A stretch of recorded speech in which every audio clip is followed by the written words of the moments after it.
Welcome to No Man's an Island, a podcast powered by Men's Therapy Hub, which is a directory of male therapists for male clients. And I'm Dr. Jett Stone, and my guest today is Dr. Stephen Smith. He's a clinical psychologist, workplace consultant, and an adjunct professor based in New York City. I first met Steve when I was a clinical psychology intern at the Manhattan VA. And he came in to run a workshop on cognitive behavioral therapy for psychosis. Maybe we'll get to that today, I don't know. And it stuck with me immediately. The way he approached some of the most challenging clinical cases with creativity and real thoughtfulness, it made an impression on all of us in the room. And I remember thinking, this guy is really talented, and I want to be able to run a workshop like that someday. Don't know if I have, but years later, we ended up working together for an organization called Workhaven, where we help organizations navigate complex workplace dynamics. And we still work together today. In his teaching, consulting, and psychotherapy practice, Steve has developed an expertise working with men of color. And I'm excited to talk about how we as therapists can more effectively work with culturally diverse men and what Steve has learned about making therapy a space where Black men in particular can feel like they belong. I'm really excited to have you here. So welcome. Yeah, thanks for having me. It's a pleasure to be here. So walk me through your trajectory to becoming a psychologist. I'm curious, what led you to pursue a doctorate? How'd you end up doing this work? And I'm not going to let you leave out the theater background part of it. So there you go. Wow, you remember that. That's a great question. I think every time I think about the origin story, I just kind of just surprised at how little interest I had in actual psychology. I was interested in race. I was always been just kind of fascinated with race and how we're socialized into understanding our skin, our identity. Um, and the only kind of field that satiated that interest was psychology. So I just naturally gravitated towards that. And after I graduated with a bachelor's in psychology, I worked at a law firm, a public defender's office actually, and then I started to see the kind of more clearly the intersection of these social justice issues, and mental health. Um, I wasn't really kind of determined to pursue it. It was just fascinating to me. Um, and then someone recommended a master's program in forensic psychology. So I said, why not? I figured I was early in my career. So I did that. Still not interested in kind of pursuing it to a kind of on a higher level. But I took a class with a professor that looked like me. Well, I'll never forget him. I'm still in contact with him to this day. Black professor, and he taught a class on confessions, um, and I loved it. The mental health piece, the kind of the legal piece, the the identity piece that just kind of intricately gets woven into the fabric of our legal system. Um, and I wrote a paper, and he liked it. And again, I was just like, great, glad you like it. And he pulled me to the side and said, I think you need to keep going with this and pursue your doctorate. And I was like, yeah, I'm not going to do that. Close that door. And then he just kept kind of staying in my ear, encouraging me. And I think more than him uh, wanting me to pursue the doctorate was that he was in his position, someone that shared the same identity in that position. I hadn't really seen up to that point too many Black psychologists, professors, Mm-hmm. particularly male professors. So after some convincing, he told me to apply, and I applied to a few schools. I applied to the school that he was teaching, and then I got in there, and then it's been kind of off and running. But the story, I say that story because it actually, every time I share it, I talk to someone that's like, yeah, I had a similar story. I didn't really want to or know anything about this profession, and somebody, particularly somebody that looked like me, Yep. told me about it. wanted me to do it, believed in me, Yep. wanted me to contribute more, wanted to see more people of color in that profession. So it's been incredible ever since. I try to do the same, kind of pay it back. Whenever I see folks that are interested in pursuing psychology, I never say no. I never say, well, maybe. It's always like, absolutely. Yeah, you can absolutely do it. We need you to do it, actually. Yes. Um, and I think that it's kind of really timely for this conversation because we realize that although there are some folks that are doing this work, we still need more. We still need more doing it. We're gonna get more into that, but just I hope there is somebody out there listening who's Mhm. interested in pursuing psychology or psychotherapy that hears what you just said. Um, because I don't know if they have that professor Right, that you had, right. and that um, sometimes to change the course of your life, it takes one person who shows Hmm. an interest in you, and it happens at the human level, Hmm. sometimes one to one. You saw yourself in Yes. that professor, and it's like we can't be what we can't see. Right. Um, Exactly. which is why I hope that there's someone out there, or more than one out there, who can hear that and see that if they're watching. And you were like, I don't really know what I want to do, but the criminal justice system, the intersection of the criminal justice system and mental health, is something that, I mean, it's complicated. The legal system is so rigid, and mental Hmm. health is so nuanced, Hmm. right? And you were interested in race and skin and how that shapes how we see the world and how we treat each other. And you found it because you took a forensic psychology class, right? Were it not for that and meeting this professor, we wouldn't be talking No. today. No. Yes. Yeah. I'm curious. Well, first, like how you also told me a story about the theater background, and I'm actually curious. Like, it may not fit at all into it, but it does. Like, you're multifaceted, right? Like you're interested in many things. I know that about you. So just what happened there? I think it'll be entered because I think a lot of people are coming from other fields that might be Yeah. interested in psychology and mental health, and it doesn't disqualify them to have had other interests. So, Yeah, that's that's a great question. I'm still interested in theater, and I feel like one day I'll get back to it. But I can't sit here and claim that I have an extensive background, or that I had a shot at something like a true shot. It was really more. I did some theater in high school. I loved it.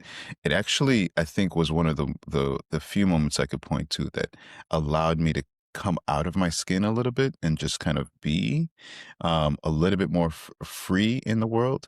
In my school, at that time, theater was a predominantly like white thing, right? Like it was mhm. an elective, so folks got to choose that, but you never really Where'd saw. you go to school? Just I for went to school in Florida, in that's West right, Palm Beach, that's right.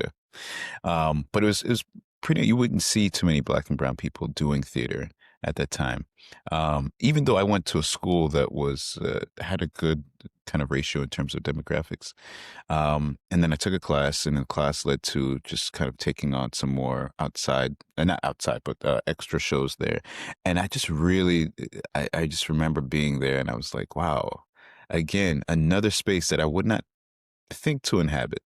Right. Yep. Um, that felt good, and allowed me to really play into some of the things that I end up hiding. Like I was singing Yep. in theater, right?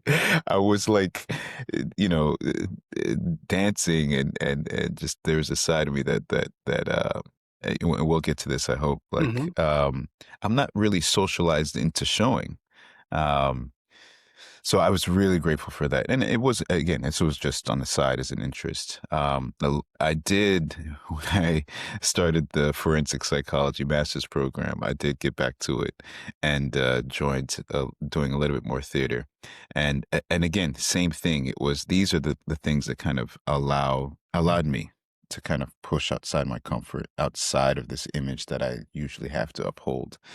Um, Occupying a space that I usually don't see uh, uh, with other people that look like me. And it's these small things that you might not think about in the moment, but they really add up to kind of point you in a direction. And for me, I was just lucky that I was able to harness that experience in grad school. The right doors opened, and it really kind of shaped who I am today. It's Yep. just like I do know that it's possible to be someone different than how kind of society sees you. So, Yes. And I'm glad I asked that question because theater gave you permission to feel, and absolutely, I can relate to that so absolutely, much just as learning music, right? absolutely. If we can't do it among our guy friends or within our family or within our community, or then it's like it gave you a space to safely show the emotions that you Yes, may have otherwise clamped down on, right? yes, It's a it's a good excuse for to be able to bring out right. a fuller range of feelings, a venue. Yes, So we're going to talk absolutely. more about masculinity and race, but I wanted to just give you a stat and just let's just think about it together. That the representation Hmm. barrier and how you felt represented in seeing that you know professor and saw yourself in him. The numbers are stark. So the APA data, American Psychological Association, I think only about 4 to 5% of the psychology workforce Hmm. is Black. That may have been 2023. Someone please fact check that. And then 4 to 5% of the psychology workforce is Black, but Black men make up less than half of 1%. Um, and given that reality, when a young Black man walks into a therapy room, the space itself, I'm imagining, would feel foreign or not for him. I mean, Hmm. it's that way for men, but Hmm. more so for Black men. So my question for you is beyond just the lack of representation, like what are we doing structurally or clinically that reinforces that feeling of exclusion? Like what Mm. can we do? Yeah, I mean, there are a ton of things just kind of built in the fabric of our field that really dissuade marginalized, minoritized communities from joining, right? Barriers and such in terms of expenses. Therapy is expensive. Yeah. Even if you have insurance, therapy is really expensive. Therapy is inconvenient at times.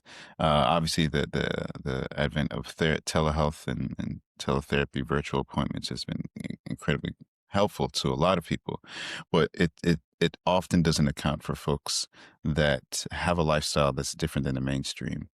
Um, and it there is a lot. People come to therapy because they want to be heard, but they want to be understood. And if you're not seeing the therapists that look like you, it automatically gives you an impression of what the possibilities could be. And for some, it's hard to imagine connecting with someone that looks differently. Um, and so I think our workforce is because our workforce is predominantly white, uh, female centric, Hmm. right? I know a lot of men that have stayed away from actually seeking therapy services. Now, interestingly enough, I think the landscape has shifted, particularly for men, I think particularly for men of color, in that there are so many other spaces now that they've decided to enter, right?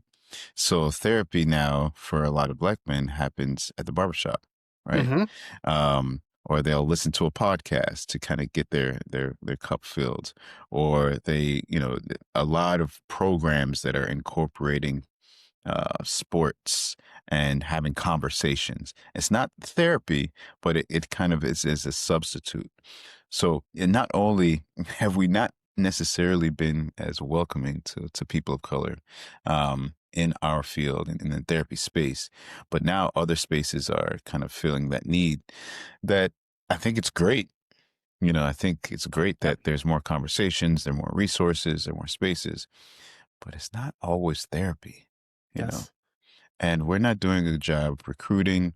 Our workforce hasn't diversified to bring more people into to our offices, and I don't know what the solution is going to be, because I think more of these peripheral soft spaces are going to be created, which again, fill the need, fill the gap, but don't quite do it in terms of the deep journey that one can go on when they actually start therapy. Yes. So Uh, it's interesting, I think. yes. I like the way that you phrase it, those like soft spaces. There's therapy adjacent, Yeah. Mm-hmm. right? Yeah. And that there's, whether it's a barbershop, I'm imagining like technology too is a big Mm-hmm. Right. part Mm-hmm. of it. Mm-hmm. And we need more of those. I'm sure you'd agree with me. These third spaces that aren't work or home, right? We need Mm-hmm. more of those. But Mm-hmm. therapy is different. It's a different experience.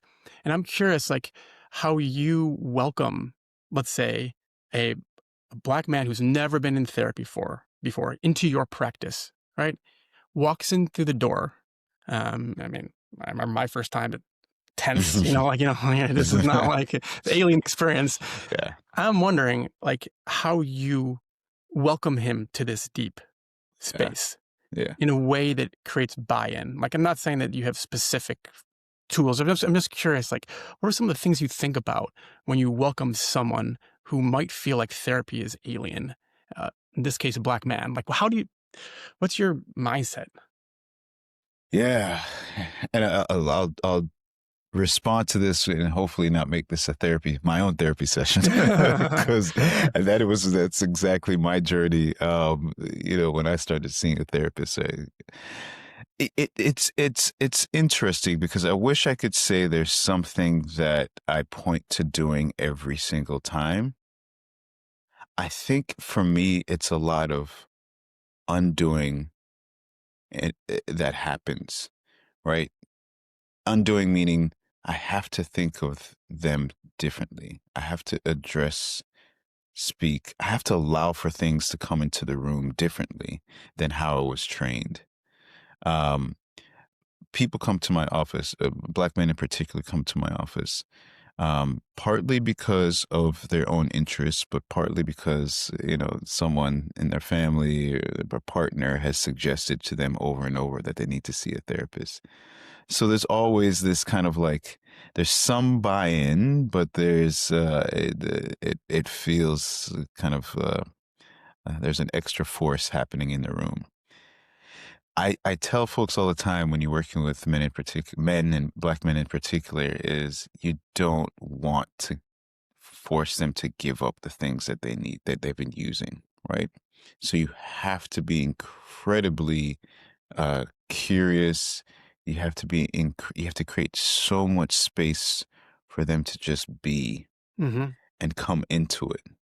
Um, I have clients, for instance, who will come in, will say just a little bit about themselves, talk about experiences, but talk a little bit about how they're feeling, just a little bit about kind of what's going on inside their head. And I was trained to just be like, oh, we gotta shortcut that and bring their attention back to them. We have to like really show them that this is happening, and then kind of cut that out, because Hmm. it ends up working against them the less they focus on themselves. I've always taken the perspective with men, and again, men of color. It's like, no, they're coming in this needing to have these responses, needing to kind of see the world a certain way and navigate the world a certain way.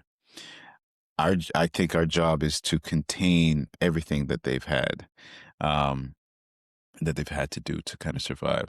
So I'm not as kind of pushy. I'm not Yep. as directive. I mean, I'm not directive in therapy at all, but I think I take an absolutely just listening stance. Also, I do bring in a lot of like banter. I think Hmm. it's really important I've had black men say, I need to know something about you before we go on this journey, right? Yep. I need to see myself in you, or I need to see like the human in you. I need to see a smile. I need to see that if I say a word that you're going to understand, and I don't have to feel like I need to explain myself. And again, traditional therapy, you're kind of rigid. You don't bring that in, but I think with our folks, you have to bring that in because I think it's incredibly important, not just for their comfort, but for the buy-in to say like, okay, part of being me is part of this journey is me being me completely. Yeah. Now, so you listen, you're incredibly curious, you allow space for the things, their personality, and for you to kind of let your guard down and connect. Um, I think too, what what I often hear from black men is that, you know, I tried, but then it just didn't work. So, I kind of like throw my hands up. And some of that is what we've learned in society is like, things are stacked against certain communities of color. Um, you can only get so far, or there's limitations to what you can do. Um, but you have to pick yourself up by your bootstraps, right? You have to kind of Yep. that's kind of embedded in our Western culture. Um, and again, I think a lot of our folks internalize that, believe that like it's their responsibility. They have to take control of things. They can't really show emotions. If they show emotions, they have to clean it up really quickly, be strong. Um, and again, I hear that. I don't push against it. I allow for that to happen, right? Um, and then I hold those small spaces when they show that there's conflict between this value system that they have to uphold Yep. and what's actually the pain inside. And at those small moments, if you could just really just give space for that, it's incredible. It's the small moments that really matter, where there's pain despite what they have to do, right? Yes. Where there's conflict despite like knowing that things might not go their way. I think I'm very intentional of holding those spaces, identifying those spaces, and saying, "Hey, I see that happening for you." So those are kind of the three things that always I keep in mind. It's like obviously incredibly curious and listening, allowing some of the facade Hmm. of the relationship to kind of disintegrate so we could be humans together, and then really taking advantage of those small spaces where there's some pain, some complex feelings, and I'm not looking for these transformative moments. There's obviously great if we get to that, Yep. um, but I think those things help people feel like, okay, I can, I'm here. Someone could hold some of my pain, and I could go back to the world to kind of do Hmm. what I need to do. I love that and I've just learned here too, reminded myself as a therapist, like you are so unrushed. Right. You know, I love So that's unrushed. why I love talking to you because I feel like my nervous system gets regulated in just these conversations. And I wonder, like that element of like letting it unfold and like striking when the iron's hot, when you feel like Yeah. there's that opening. Yeah. That like you're not on any. There's no time clock ticking Yeah. down for you to get to that big Hollywood moment of emotion Right. or Right. where they feel like this the conflict between the way that they're acting and the facade versus who they Mhm. really are. Like you're not pushing that, but you let it unfold. And like I'm just curious if that style, that therapy style, and what I even feel just talking to you in this podcast is something that you had to learn, Mhm. or is it something that you feel like you just kind of came to therapy with, and maybe it was self-selecting. Yeah, it's such a good question because I draw from like my professional and personal here, right? Like professionally, I had to learn it. Um, there is what you're taught is to like really stop something that's working against, that's not in the best interest of the client, right? So you're challenging, you're um, reflecting and helping people kind of draw new conclusions. Um, and again, I just associate that with just kind of our Western value system of really being centered on this individual, the individual's responsible for their actions. And I think that when you have that agenda, it pushes you in a way to kind of like force issues, to kind of force people, and not recognize when you're misaligned with your client. I had a lot of undoing. I had a lot of slowing down. I've had so many moments of people kind of like balking at my uh my confrontations. Um What do you mean by uh, that? Like, what kind of people would balk at your just confrontations? like, I've had I have a client in particular, Hmm. um that the more I pushed to like say like, I'm noticing, I see this, what do you think about this? The more he would just like disappear, right? And just Yep. like subtly say less, right? Um and again, I think our old way would say like, well, we need to know what he's doing, why that's happening. And it really was, I was losing my client in the process of me pushing this agenda to rush, to kind of Hmm. confront. Um and I just it didn't feel good for me.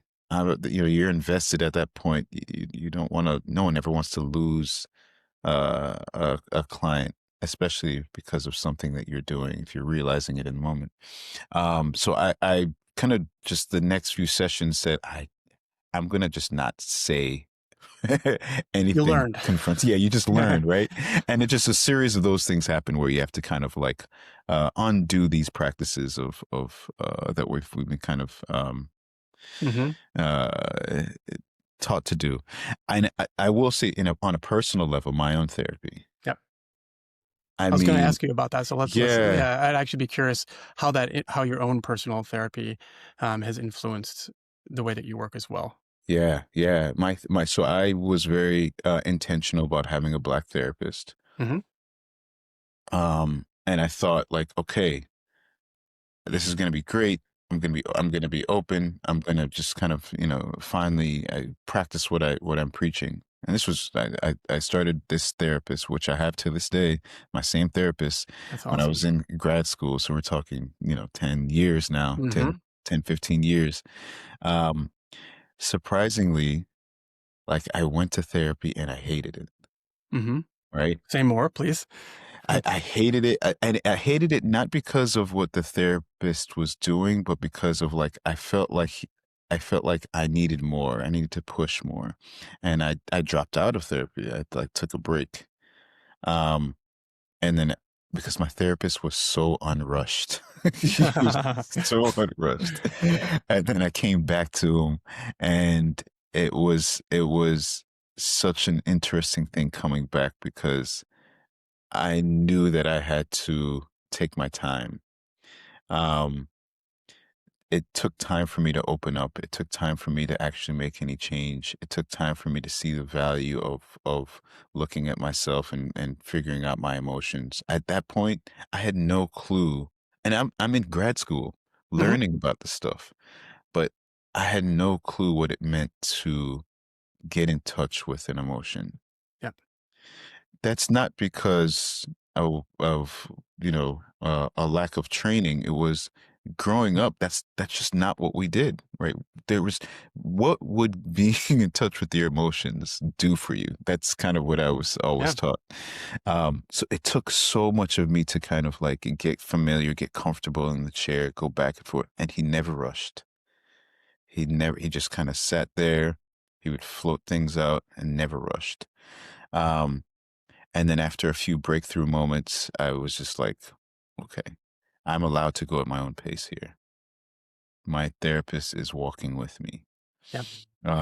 So those two things I think really, I try to mirror a lot of that. It's just like, I want to make sure that my clients don't feel rushed. And I'm very aware that I'm working against a way that men have been socialized that into not talking about things, not feeling things, not understanding the relief and the tension that comes with getting in touch with the emotions, not knowing about the freedom that happens on the end, on the other side of Hmm. that. Like, men just have not had that opportunity to, that privilege to know those things. So it's not for me to push, it's for me to help them come into if they want to, you know. Well, I think I'm thinking of you back in Florida, right? As a boy, and you know, I imagine you keep in touch with at least some of your Mhm. guy friends from back in Florida. What do they think about this slower version of you? I mean, maybe you're not like necessarily you're not your therapist self with them, Yeah. but what do they think about you being a therapist? All right, like going this route. What do they think about therapy? Think of your high school crew, right? Yeah. Yeah. Like what do they think about when they think about Steve as a therapist? Yeah, great question. Great question because like those my boys, my best friends are my high school friends, right? Okay, good. I Like got it right then. yeah, you got it right. Absolutely right. And this comes up all the time when I go home. You know, there's the you know the banter, the like they know that I'm a, I have my PhD, so there's a lot of assumptions about you're going to analyze us, Uh-huh. or that I'm very academic. Um, but I do think they are still very, I think they see me as being a lot more emotionally different than them, right?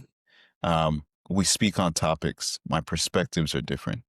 Um, we speak on a ton of things that relate to masculinity, and they see my perspective Like on. what? Like what about when you think of like topics that relate to masculinity?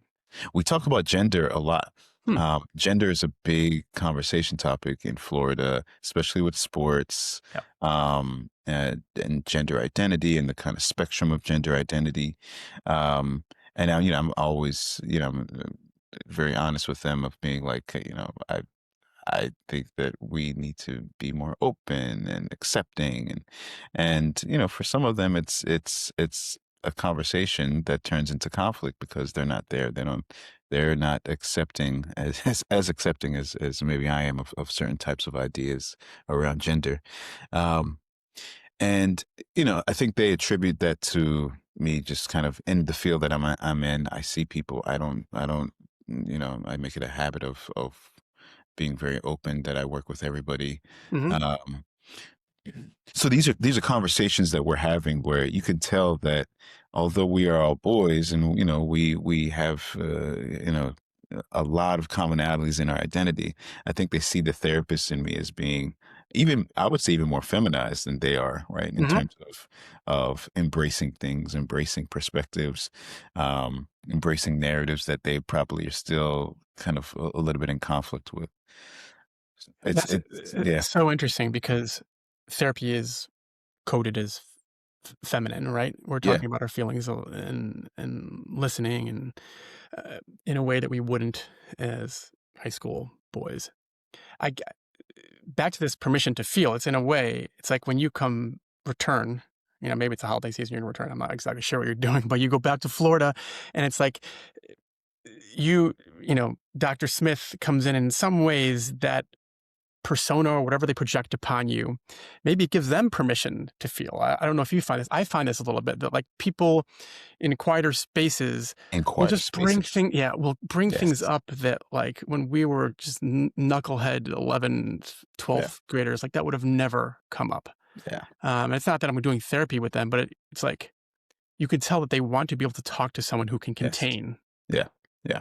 whatever Absolutely. they couldn't, where they weren't socially permitted to talk Yes. about as teen boys. And so, and I think as a black man, it probably comes with extra just pressure too, right? Because there aren't enough black Hmm. psychologists and therapists out there. And so it's maybe even more so what I'm talking about. I'm feeling, I imagine you're feeling it more so as like have to be a stand-in for Yeah. this, like, you know, this feeling side as opposed to the male thinking Yeah. side.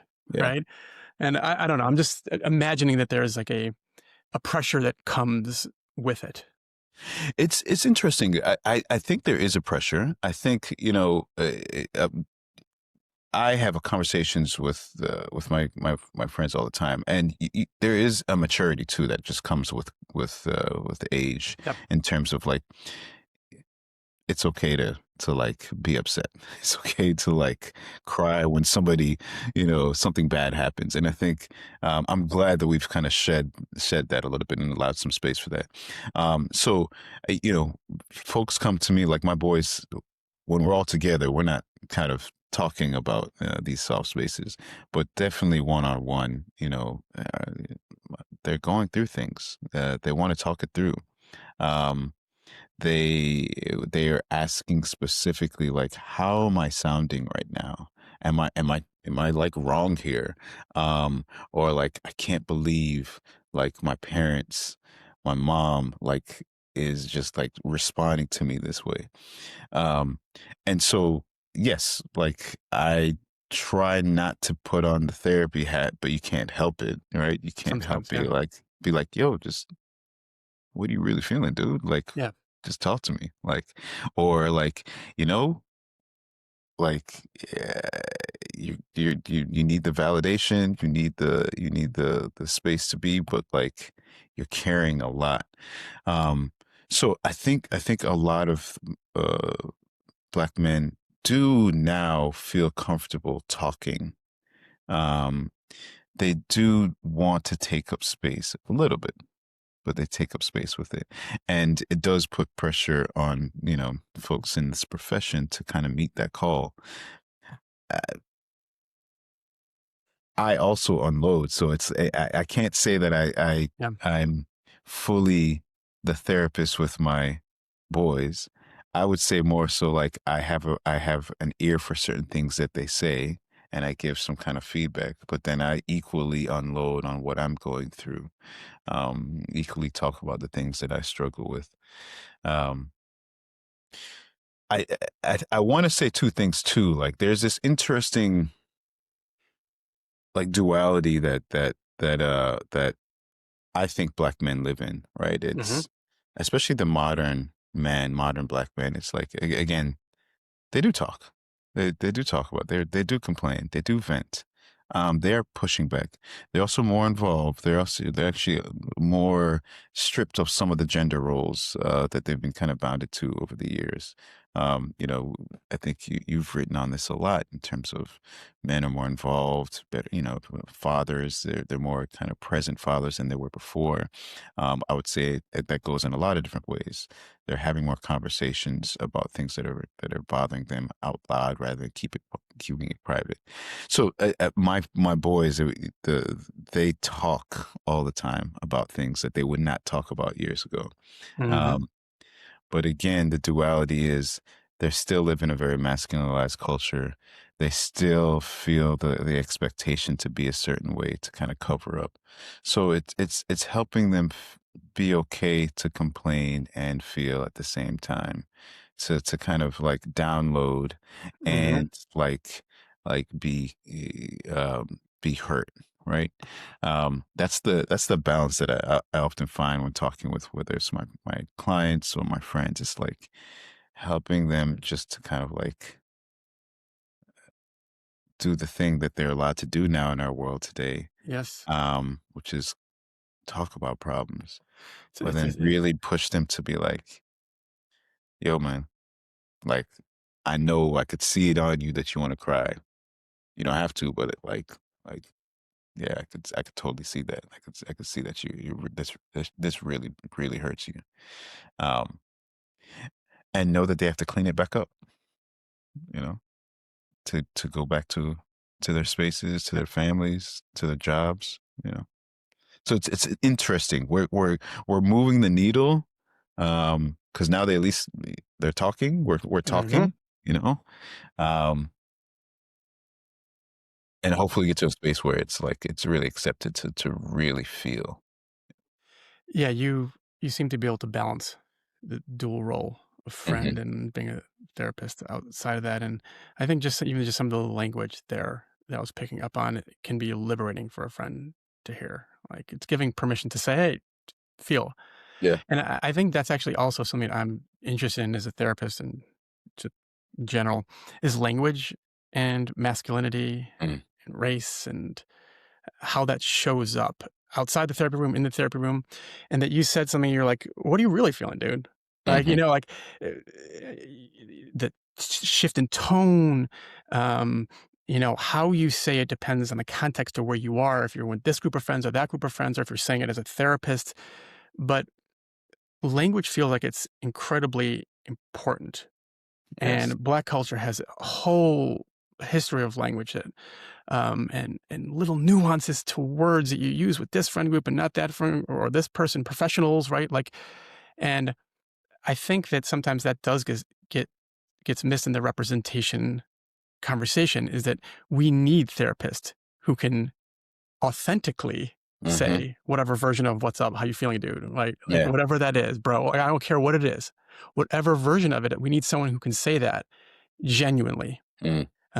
In your case, you were talking about your own therapist and how, like, initially, the representation mattered. And then you had this kind of break. You needed more. You need someone to do more, and then you came back around. Switch it. So I don't know if there's anything on language that, like, when you think about therapy and just the confluence of race, masculinity, and just our use of language. I don't know. Does anything come up? Because I think about it a lot, and it's an important. I don't know, just something so important. This is a talk Yeah. therapy, after all. Yeah. Um, Yeah. Yeah. I mean, the language is such, I would say the words you say, the way that you say it I think it matters more than anything else, right? Because it subtly communicates um, a level of respect, a level of comfort.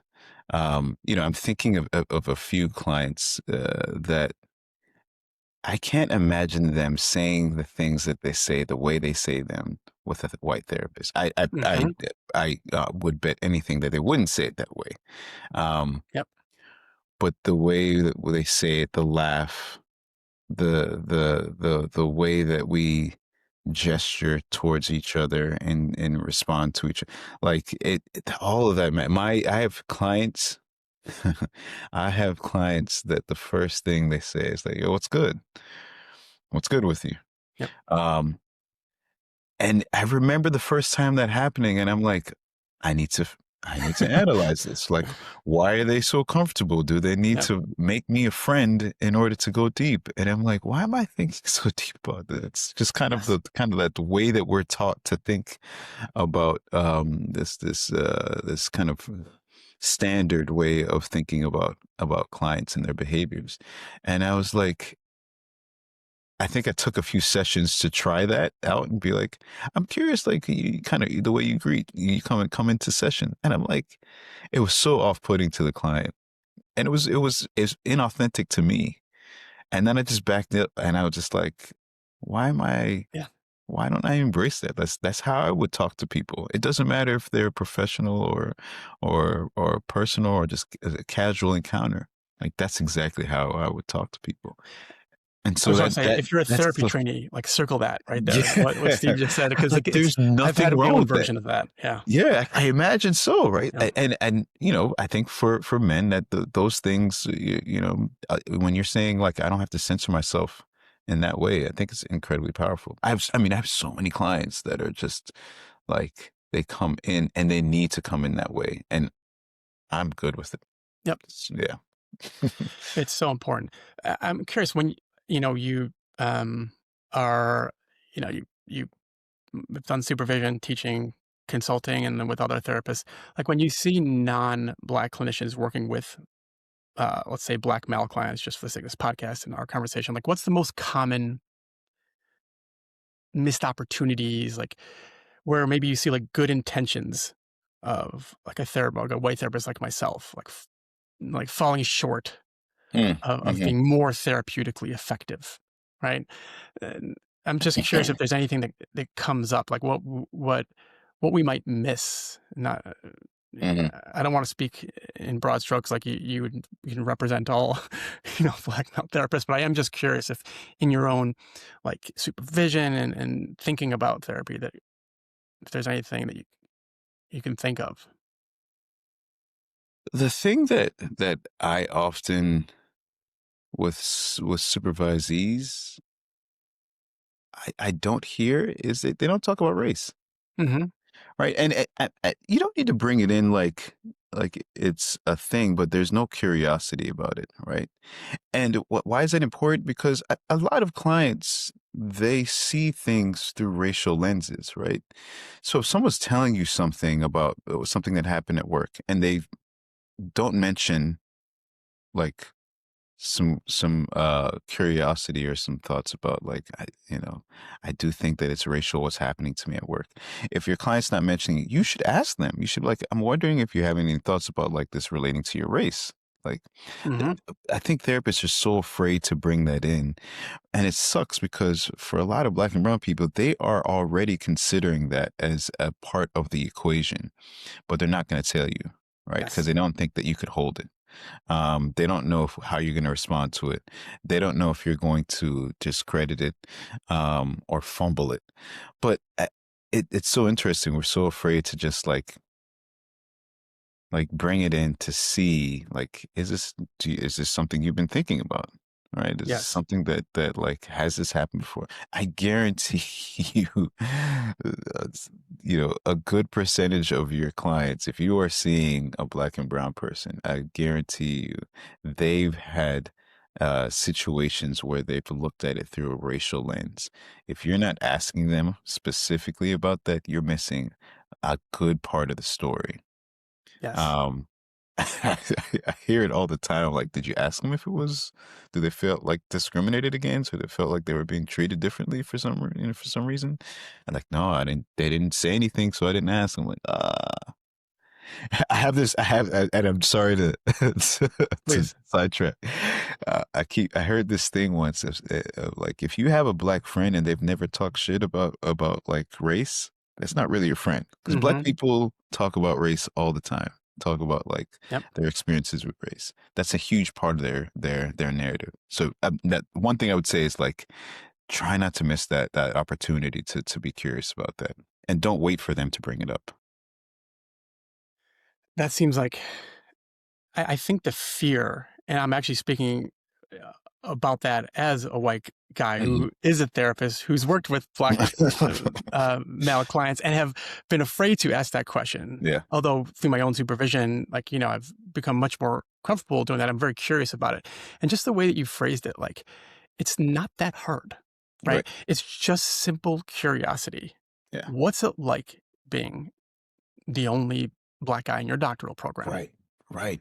What's it like to, you talked about mental health and like the legal system, where it's like the legal system masculinizes, if that's a word, Uh-huh. Uh-huh. black men, Uh-huh. right? Like, I don't know. I just there's ways of plain language asking that, and Yeah. what you've signaled to me here is that not only is that not off-putting, but it is actually like liberating in some ways. Like, Yes. takes Yes. tension out Yes. of the room. Yes. Which is the good timing to ask, like, for you, when you walk into corporate spaces, let's say, because we've talked about consulting Mm. work in our work haven, or even just coming on this podcast, right? Like, which is another space. Like, what um, do you feel like you have to be an ambassador for Black men? Like, what Mm. pressures do you bring into the room with even here as white podcast hosts? Like, what do you bring pressures that you have to be this like great ambassador? Like, I don't know. I mean, or are you past that because you've been your own therapy for so long and because you've done this work for quite some time now? I'm just curious. Yeah. I wish I could say I was past it. I wish I could say like I'm at the point where I worry about kind of my own interests. But absolutely, I always feel like my identity, I have to represent my identity well. I'm in a lot of spaces where, one of, or a handful of people of color. Um, yeah, it's that pressure for me doesn't go away. There are a lot of times too where I lean into it. Like I want folks to see my race as being central to my identity. It's for me to speak on Hmm. behalf of my experiences. But in that, yeah, you end up carrying the weight of having to speak for um, your culture, your identity. Um, Yeah, I wish I could say um, Yeah. that I don't carry that consciousness. It's a double consciousness that the WDB Du Bois talked about. Like you are conscious of your black skin and how other people see your black skin, um, and it just it just doesn't go. You learn to kind of wear it, wear that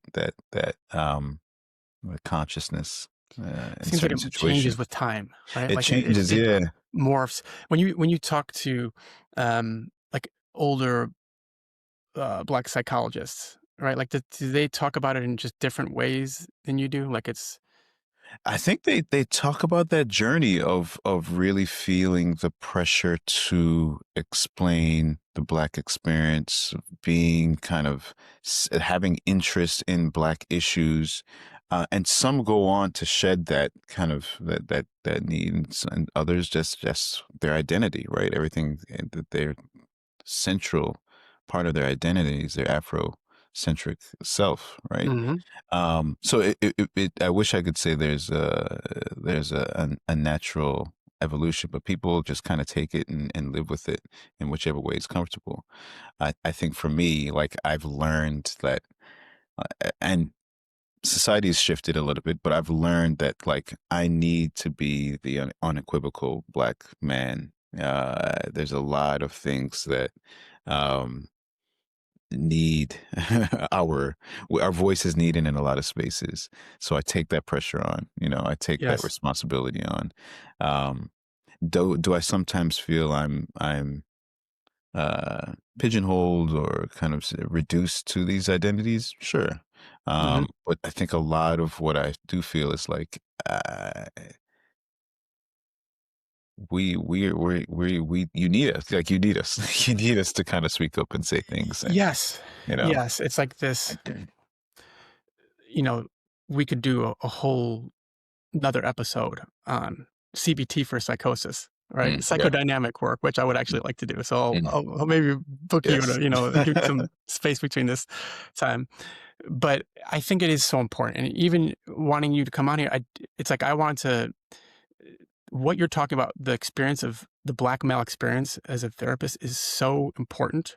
I mean, it's interesting too, but just so important for people to hear that, oh, I'd be remiss if I didn't have Steve on here to talk about it on Men's Therapy Hub. Like there's so much in this conversation that I just want to keep and hold on to. And I hope other people do as well. So thank you for the effort and taking the time today to talking about it. I do want to know a bit about like what you see in the corporate spaces, because there are probably some listeners who are like, yeah, Mm, I work at, you know, Google or just in general, just trends that you see.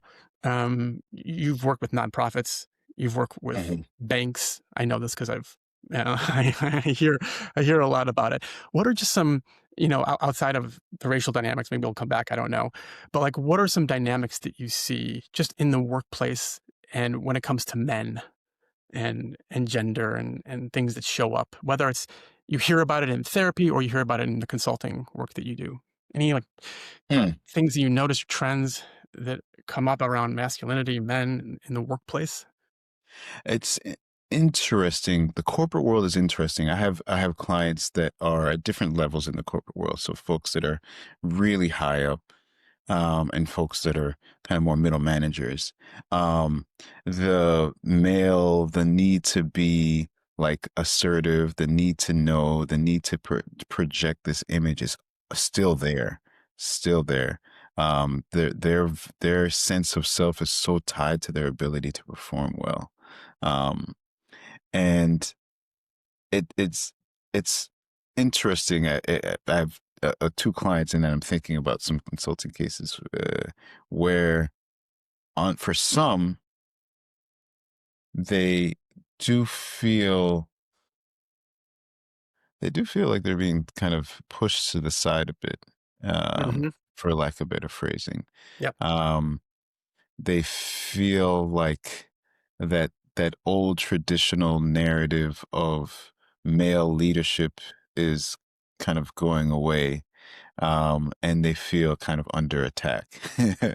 Other people, women, are being promoted more, um, particular types of individuals are being promoted. Like there is like this kind of like the competitiveness that once propelled them now feels to be like really stressing them out and constraining them. Um, and so that's interesting. I think too, in corporate America, they do a terrible job with race and DEI, Hmm. in creating spaces. And although they have more of these kind of affinity groups or these small initiatives, they're not welcoming, particularly for men. These are still very rigid, stale, kind of meeting spaces where you have some ability to talk about identity as it relates to kind of larger politics, but it's never really personal. So the men that I know hold a lot in these corporate jobs. They have a lot of spaces. They're feeling either under attack, devalued. They still feel the pressure to be kind of this rigid, hyper performing man. Hmm. Um, and they're struggling. They Yeah. are struggling because corporate America really really puts them in a box that has not served them well. And now society has shifted and they're not getting the benefits that they once got from being able Yeah. to perform in this box. So I see it's that sideline, that feeling of sidelining, of being yeah, sidelined. sidelining. Yeah. Yeah. Yeah. Yeah. When you coach, what do you like? There's a part of it that is just factually true, right? That some of these men are sidelined for good reason or bad reason. It doesn't, almost doesn't like it doesn't almost doesn't matter. Like, well, it does. But how how do you coach them? Like, if you're listening to a guy who feels like you know what worked for me in you know 2015 no longer works for me in 2025, Mm. like what framework do you give them to Mm. think about it? Like, you don't want to be too heavy-handed and teachy about feminism, the change of the workplace, and what this all means, and you don't want to say "suck it up" either, right? So it's kind of like it can be a tough balance. Yeah, it's a tough balance, right? And you don't want to go in there and invalidate that, right? And obviously that's not what we do. Um, I think I've always uh, kind of tried to hone in on like where is this coming from for you, right? Um, and my North Star is always to help people feel empowered, right? And empowerment can come in a ton of different ways, whether it's like I speak up in a meeting, or maybe I start a different job search that I start this job search that I've been thinking about, or that I'm able to kind of take, you know, make a decision, take it back to my family to kind of um chew up a little bit. So I think for a lot of the guys in these situations, the framework I always give is like you're bringing up a lot, your body's responding, your stress is up, the competitive edge that you feel like you once had is no longer there. These forces are working against you. How do you make it? How do you show up every day? Like how is that? What drives you to show up every day despite some of the things that you're feeling and experiencing? And when you, for me at least, when I approach it that way, again, not going against the grain, not trying to tell them that the perspective is wrong, that women aren't taking your jobs, um, it really opens them up to see like I'm responding to this situation of feeling devalued inside. Um, and then thinking really clearly about like, where is this coming from for you? Because this is usually isn't a new feeling Hmm. that you're responding to. It's the situation is different, the environment is different, the players are different, but it's usually not a new feeling. And this feeling is such it contradicts the sense of self. It's so jarring to who they think they are. Like really allowing them to be okay to feel devalued, which is weird to say, but allowing them to feel devalued because that's where everything else comes in. You don't want to Hmm. go in there and say like you shouldn't feel devalued. You're great, you're Right. working really hard. You're doing it's really like you're feeling devalued, you're feeling demoralized. Like, is it okay for me to sit with you and talk about this and leave that space for it? And then you start to think about like, okay, I see these moments of being devalued, but I see that you're also taking the choice to kind of talk about it. You're taking the choice to do something about it. And then we get back to thinking about, okay, how can we help you feel empowered with this feeling that you're having? Yes. Right. And it's a weird thing to do, but like my North Star, again, it's always like create the space. Don't, don't, don't try to fight against them. Allow them to be them, and then help them feel empowered with the experience that they're having. Right. The and that's such a different way of interacting, especially in the corporate world, right? Like where it's just Yes. like boom, boom, boom, boom, boom, boom. Don't Yeah. think, dude. Just like you should know what to do, right? Like, Yeah. it's just fast paced. It's no one really cares. And Like, they ask for that, right? They're yeah, asking for like, I need you to tell me what to do. Like, yes, how can yep, I have this presentation. I'm really anxious. Give me some skills. yep. Uh, And I know that there's probably someone listening, like that. Well, I need like an action plan. I need yeah. a set of skills, and you know me. I do like those as well. And what I appreciate is that you can't really come up with a good intervention until you've metabolized something like feeling devalued in Yeah. full. Right. And no one gives you any time to do it. You're going to go home and you're a parent. No one's going to, you might not have a spouse who's just willing to hear you out on the devaluing feeling. So Hmm. what you're doing is you're opening up this space. It's not nothing for all the guys out there. This is actually Right. It's very not important. nothing. It's not Yes. nothing. No, Yes. this is the foundation. And so it's like, okay, you may in reality be devalued, but when you take a psychological mindset, even more what we call like psychodynamic Hmm. mindset around this, it's like saying, okay, well, there's probably some history of devaluation there, is Right. what you're saying, Steve. It's like Hmm. that let's not get too hung up on reality for a minute. Let's Right. talk Right. about this feeling and where it comes from, where it stems from. And then once we've done that, you can probably almost create your own intervention for Yes. yourself. I mean, I Exactly. could give you skills too, right? Which Right. is, I think, it can be an important thing. But oftentimes they access their own wisdom Right. through that. Exactly. Um, gosh, we could talk about this forever. I'm gonna end with a question. We've reached an hour, Mm. so it's the magic wand question, and it's a tough one. But if you had unlimited resources and total freedom, like what is the one thing you would build or change to advance the cause of men's mental health and to break that silence? Wow, man.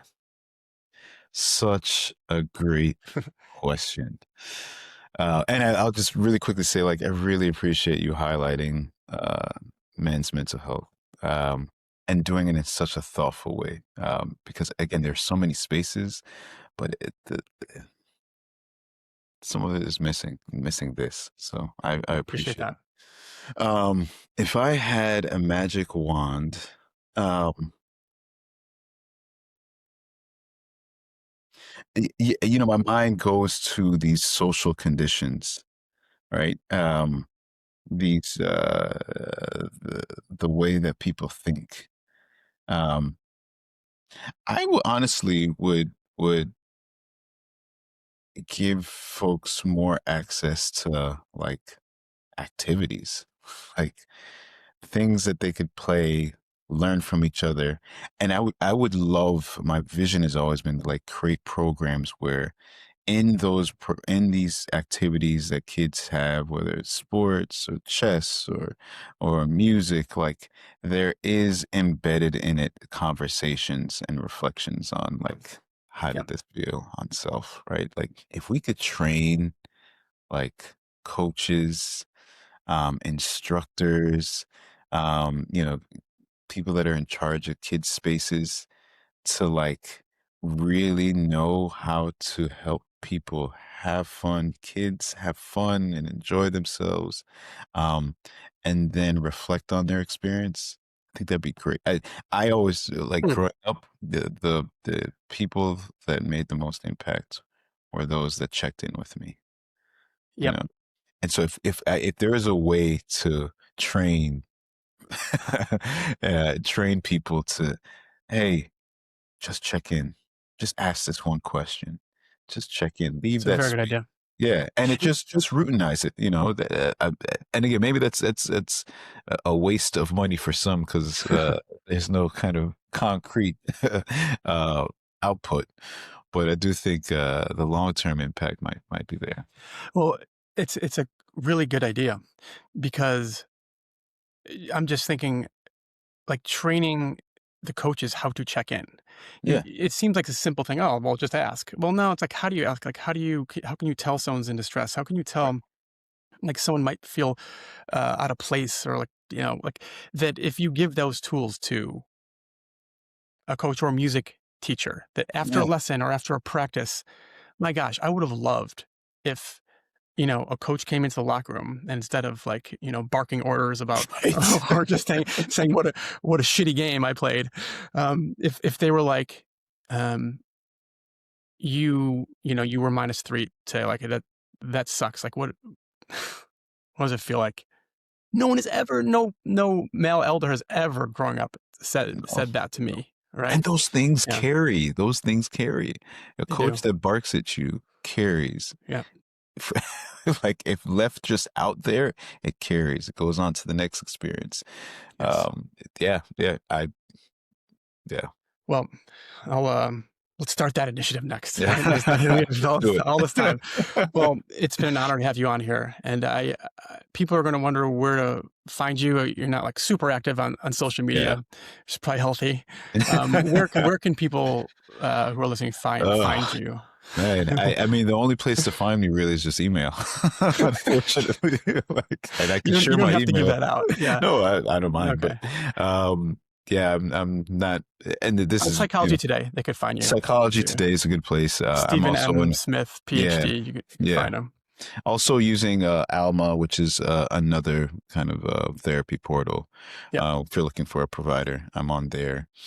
And then through Workhaven, That's right. consulting. So a Yeah, few if you go to spaces. Workhaven's site, you can see his bio there. Thank you so much. It was awesome having Yeah. you on. Thank you, man. Pleasure. This has been great. You're doing awesome, man. I love it, man. Jett, thank you. Yeah, I'll see you soon. All right, take care, man. Thanks for listening to No Man's an Island. If you enjoyed this, please share, like, and subscribe so more people can join in the conversation. This podcast is powered by Men's Therapy Hub, where you'll find more resources, support, and a directory of male therapists for male clients. Don't forget to follow our Instagram and TikTok at Men's Therapy Hub. The music is by the Swedish artist Reindeer, spelled Raindear. Thanks for joining us. See you next time.